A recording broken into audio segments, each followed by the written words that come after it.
I'm Rhoda Shermer, and I want to welcome you on behalf of North Jersey Public Policy Network.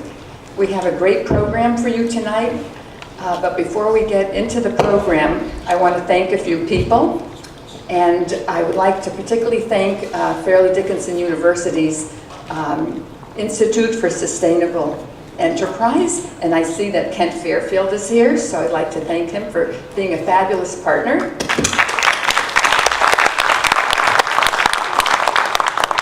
I also would like to thank Ramapo College and the Master of Arts in Sustainability Studies. They've been a fabulous partner. And I think Professor Ashwani Vasif is here, so thank you. Now, before we proceed with the program, I wanted to let you know that every month we have a program devoted to an important public policy issue. We have flyers on the table for the next programs, but I particularly think you might be interested in our October 15 program, which is going to discuss the New Jersey issues, how we got into the disastrous mess we're in, and the potential ways of getting out of it. That should be a great program. Okay, so now what I'm going to do is introduce Rosemary Drager Carey, and she will introduce the speakers. And Rosemary is awesome. She wears many hats, and one of them is she's the coordinator for our environmental programs and issues at NJPPN. So here's Rosemary.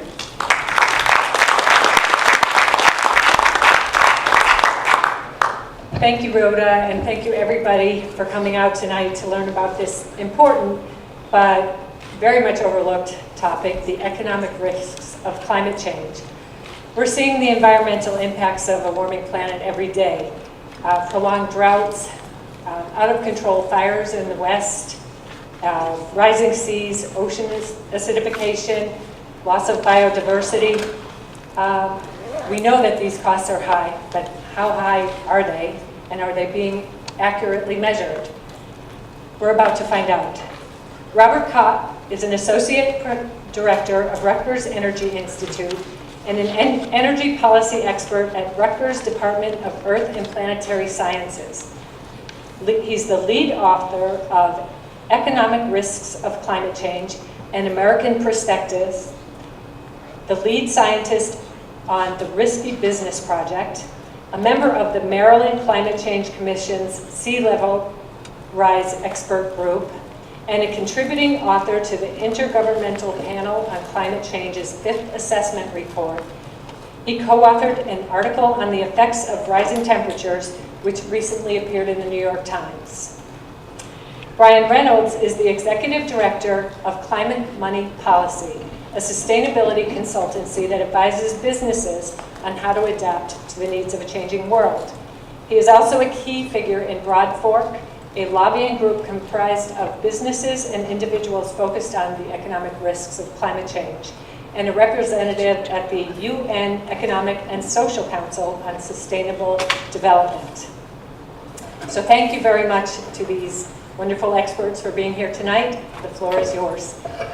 Brian?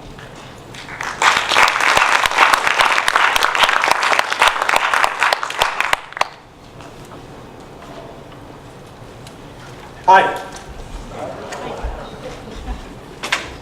Took me about 10 minutes to park. How about you? I want to thank both Rhoda and Rosemary a great deal. A couple months ago, I didn't know I'd be here. It was a delight. And let me just very briefly share with you how important this is. This subject matter is, you always know how important something is by how badly you get trolled on the internet. If you haven't noticed, there's some little demon out there somewhere who keeps telling Facebook that this is like a hate group or something, so it's almost impossible to post links to the NJPPN. So feel good, because it's like they said 50 years ago, if they're not shooting the bullets at you, then you're not doing something right. Tonight, we are here to talk about climate change. I am going to talk to you a little bit about money and risk. Now, I'm going to make the case to you that I'm not an environmentalist, that I don't think you should be either. And that although it may be contrary to what you'd imagine, that the one thing that we absolutely need to solve this is a great deal more corporate money in our election system. Now, knowing, as I do, that money in politics is something of a bugaboo for this group, I think we're going to have a very interesting Q&A. I'm going to start in an unlikely place. So I'm going to ask you to just give me a minute on this. By show of hands, who here has tried heroin? There's always one brave guy. Let me tell you, if you haven't and you have decided that you absolutely want to mess up your life, there has never been a better time to do it. If you adjust for purity and for inflation into pricing, heroin costs less now than it did in the 1970s. Matter of fact, it's 1/10 what it cost. Now, this is largely because if you go all the way to the other side of the world, you'll find that virtually every farmer in Afghanistan has decided to make poppy his cash crop. Some will tell you that there are black market needs or geopolitics or terrorism that fuel this, but I'm going to suggest to you that this is an unstoppable consequence of climate change.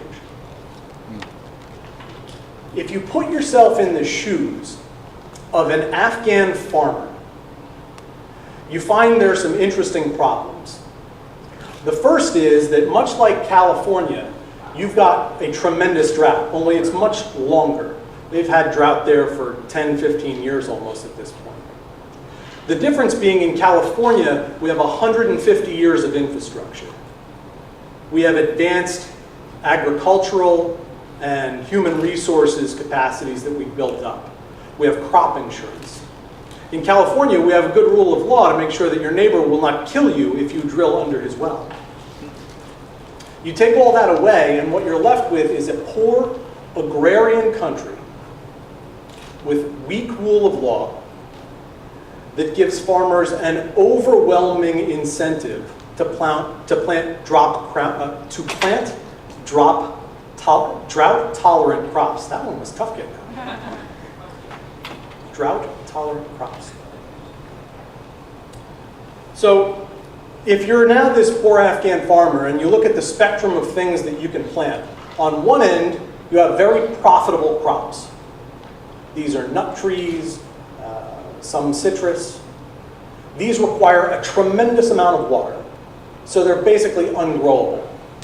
On the other end of the spectrum, you have wheat and corn, and these actually require surprisingly little water by comparison. But they're not profitable, and you have to, if you're a poor agrarian Afghan farmer, now compete on the world market against Iowa, let alone everywhere else in the world. So your pricing's never going to be right.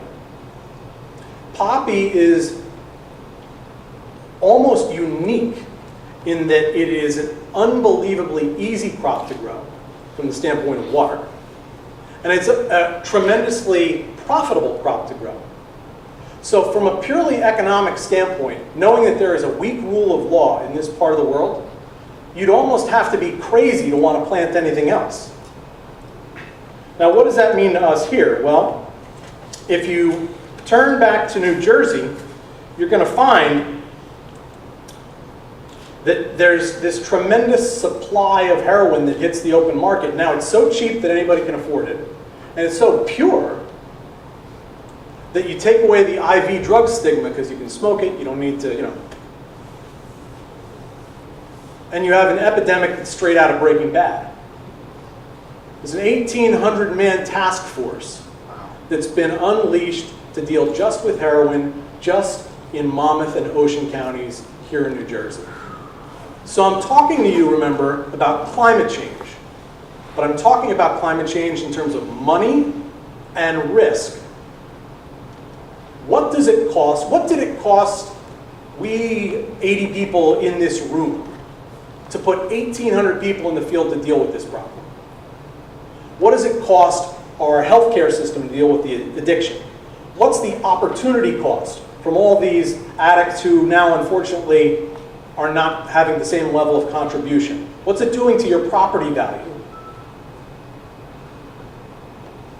Well, the answer is really pretty obvious. I mean, we're paying that cost. I don't know what the number is a month. Raise your hand if in the last day you've paid sales tax buying something in New Jersey. Okay, keep it up. Raise your other hand if you pay income tax or property tax here in New Jersey. Now, with your hands up, look around for a second. If you're getting the impression that the person sitting next to you is being held up, that's what this is about. Now, my fear, the thing that keeps me up at night, is that there are lots of expenses that come along with climate change. And Robert Kopp's going to be up here in a minute to talk to you about some of the biggest ticket items in great specificity from what I gleaned. And they're not easy to deal with. Job loss, crop loss, big ticket items, land loss. But I worry because my suspicion is that the biggest costs are unknown and in 2015 unknowable. No one would have imagined that climate change means a bigger drug war in New Jersey. Surely there are another 1,000 costs just like that that no one is looking at. And it's with a growing sense of dread that I feel strongly we collectively are very much like Butch and Sundance at the edge of the cliff, looking down at the boulder-strewn river hundreds of feet below and arguing about, should we jump because we can't swim? We might drown. They don't get it. You're not going to have time to drown. It's the fall that's going to kill you. Now, the business community in particular has a massive weakness here because there's a systematic undervaluing of the place that a stable climate has in a business model. An acquaintance not that long ago introduced me to the CEO of a company here in New Jersey. This gentleman runs a company which are the leader in the world at what they do. They're in fashion. We do make fashion here in New Jersey. And they are world leaders in a particular type of stitching, and this goes into athletic wear. And I sat down with him, and in the beginning of the conversation, he says, Brian, what you do is very interesting. It has no place in our business model. Okay, that's fine. You know, there's a certain type of mindset which is very free market, very self-sufficient, and that is needed in entrepreneurship in America, don't get me wrong. But not 10 minutes later, the conversation is about the price of cotton and how that is going up. And it's going up because it's harder to grow cotton because it's too hot in the places where cotton grows. We talk about operational expenses and how, you know, it's a lot more expensive to air condition 100,000 square feet when you've got a couple more heat waves a year. Machine pricing, labor costs. Take anything in supply chain, God, anything in supply chain. You look at any part of the business model, and it's remarkable how climate plays into the pricing or the expense or the logistics of that thing. And we hadn't, at this point in our conversation, even really gotten to the mother lode, by the way. The mother lode isn't about any of those costs. The mother lode is, what does someone who's in fashion do when you've got another 20, 25 days a year over 95 degrees and kids don't want to go out and play soccer? Or retirees decide it's a bit too hot to golf. I know some of you here may never think it's too hot to golf, but there are people who think that. How do you sell a polo shirt into a market where the people, the country, has a problem getting water? How many sports games are getting played there? That's the unintended consequence that makes economics, if not the dead center heart, only one hair off it when we're talking about climate change. This is why I don't consider myself an environmentalist. I don't go camping. I don't like bugs. I drove here in a truck. I like, you know, comfy couches and air conditioning. If you catch me planting a tree, it is my wife who told me to do it. And yet this is a deep, bone-deep concern for me. and I feel that really it should be for pretty much anybody that looks at it soberly. We don't need more environmentalists in this movement, in the challenge of climate change. We've had them for decades. And if consider yourself a staunch environmentalist, thank you for putting up the fight you have fought. But in addition to your energy, we need people that are looking at this and saying, there is a value which we can assess to having a stable climate, and I can talk to you about it in numbers. That is the missing piece. That is a piece which has been so critical and so absent for so long. Failure to talk in economic terms has cost us dearly in our ability to create solutions. And it has basically made this an issue which is impossible to look at as a bipartisan issue, sadly. Now, as I said, I'm not an environmentalist. I'm concerned about risk and thrift and the future. I'm concerned about these things because I believe very deeply that climate change should be looked at as a risk management issue. Because good managers of all stripes look up from the work of the day and say to themselves, what is happening in the future? Good companies look up from the work of the day and say, change is coming, how much will it cost us, how do we prepare for it on all fronts?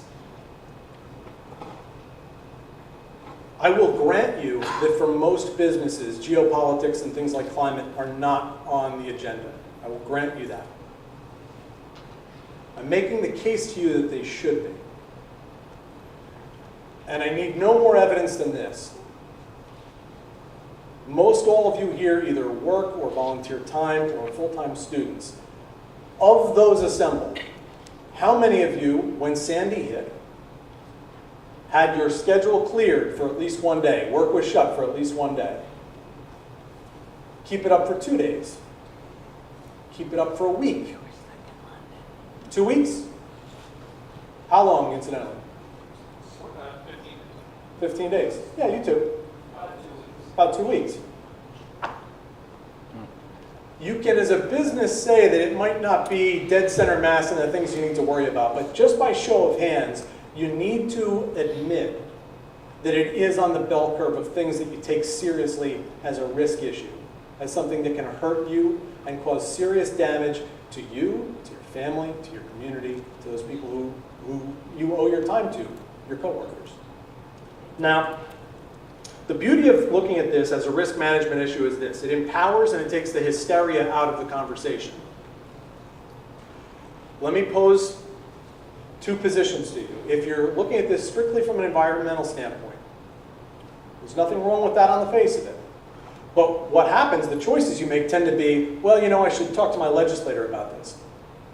Or maybe I should volunteer time to a nonprofit about this.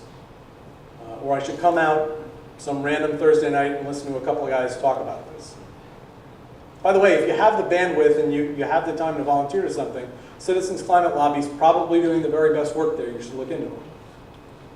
But on the flip side, if that is not sufficient, if you want to move the needle further, and you look at this as a matter of risk management, if you look at this as businesses do, it gives you the ability to have different conversations.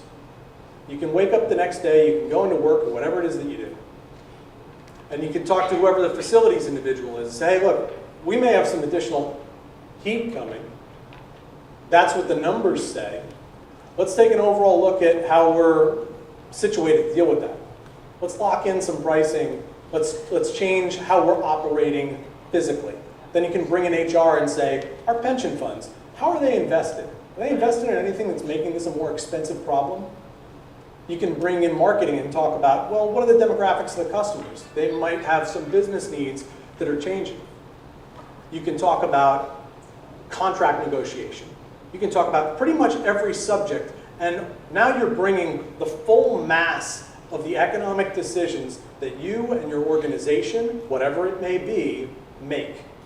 And those choices pull so many more levers economically and create so much more stress in the marketplace to go into a better direction that is far more effective than giving ever how much it is that you give to your most beloved charity. And I'm not saying stop doing that. You should keep doing that. I'm just telling you, please recognize these other levers that you have to pull. Now, when you start doing that, you realize that making climate a basic business consideration has tremendous value. And these are things that everyone can do. Everybody can go to their investment advisor tomorrow and say, you know, I may be making a great return, but if I'm investing in companies that are making my future more expensive, it's kind of a wash. Right? Everybody can go to their town and say, hey, I'd like to see what the master plan says we're going to be spending money on. What does the master plan assume about what the town is going to have to deal with? You may be horribly surprised, and you may be able to prevent a multi-million-dollar disaster in your own town. The one thing that I guarantee you is that instead of looking at this through a certain set of politics or concerns, if you have this conversation in the framework of the money and what is risky, it gets a lot easier to communicate with the person on the other side of the table. And that issue, how money and particularly how business align on the issue, is going to bring me to my final point. We all know why this is a political issue, right? In every couple of years, the oil, coal, and gas companies spend hundreds of millions of dollars into the political process, specifically to deal with this in their way they'd like to have it done. And all that money goes unanswered in our process. Even within the formal business lobbies like the Chamber of Commerce, where their mandate really is to ensure the overall health of the economy, if you look at it in its most simple terms. Those guys are on the wrong side of the argument. This could lead you to the decision, or the conclusion, that we need to take more money out of politics. And I'm going to make the case to you that I think that that is a mistake. I agree with you we should take money out of politics. Let me stipulate that up front so you don't lynch me. But what I'm saying to you is that that in and of itself is a big, ugly, hairy goal. It is a difficult lift. And to make that really big lift, step one in dealing with climate change is very much like saying, all I need to do is knock out Muhammad Ali, and then I can get to the serious work of outswimming Michael Phelps. It's tough. Isn't it easier to just decide to play the same game?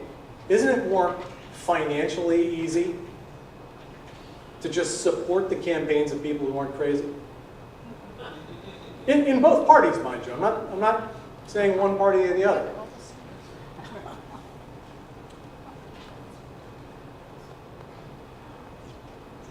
We just don't have the kind of time that's required to execute on both of those things equally effective with all of our energy.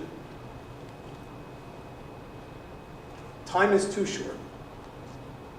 The World Bank tells us that by 2020, somewhere between 4 and 6% of global GDP is going to get spent on adaptation, mitigation, and disaster recovery. That is a staggering number. Think about what that means for a second. That is an awesome, awesome number. Global GDP.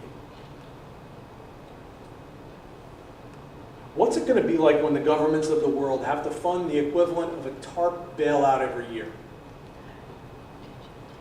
What's it going to mean for you and your quality of life when that happens? What's it going to mean when the investment required is so large that you no longer are talking about a crisis, but just simply a new, sustained problem, financial problem? We don't have the time. We have to move swiftly.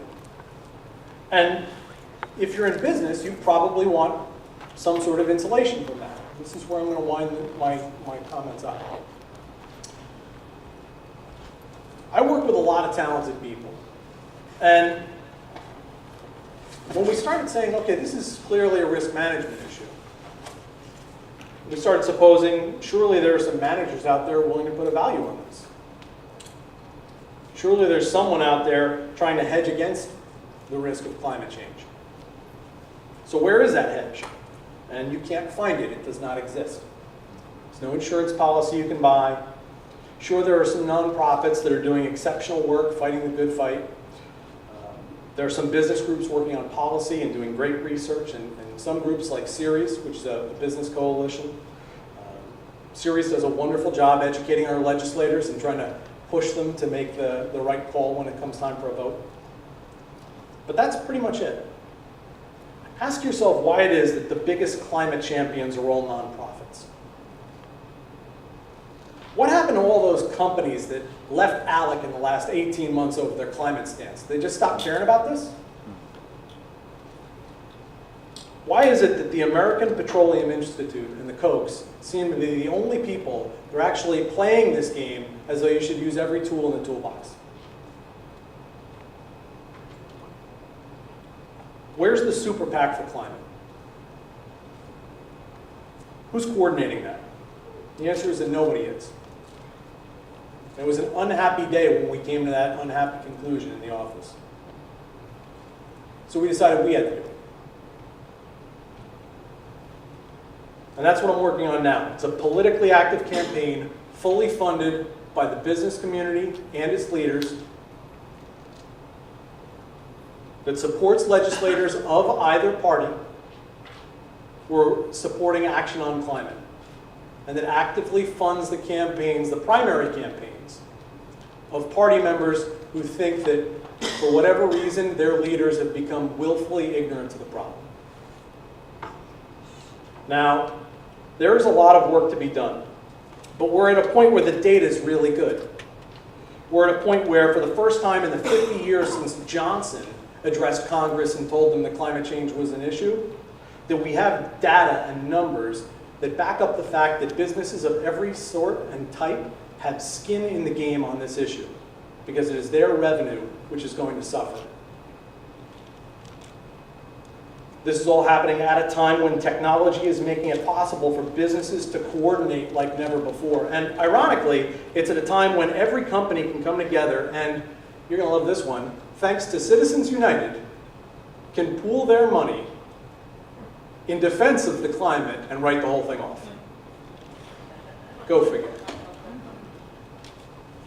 This is the cheapest insurance policy that business can buy. And my point is